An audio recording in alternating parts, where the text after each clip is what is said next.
Kecelakaan yang melibatkan mobil pemadam kebakaran dengan Honda Revo terjadi di Jalan Umum Simpang 3, tepatnya di Simpang 4 PDAM Desa Baleatu, Kecamatan Bukit, Kabupaten Benar Meriah, Kamis 4 Mei 2023 sekitar pukul 10 waktu Indonesia Barat.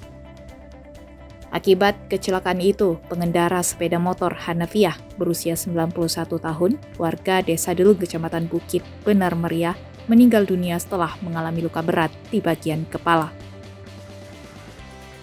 Kapolres Benar Meriah AKBP Nanang Indra Bakti melalui Kasih Humas Ibda Eryadi menerangkan, mobil damkar dikendarai oleh Irwan Deli bersama seorang penumpang bernama Sakdan. Saat kejadian, mobil damkar melaju dari posko damkar utama depan batalion menuju lokasi kebakaran di Benar Kelipah. Namun tiba di lokasi terjadi laka lantas melintas satu unit sepeda motor yang dikendarai Hanafiah menuju arah Jalan KKA.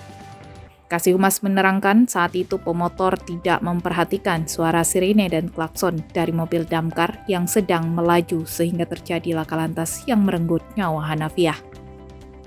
Saat ini kasus kecelakaan lalu lintas tersebut sudah ditangani oleh unit laka lantas Polres Benar Meriah.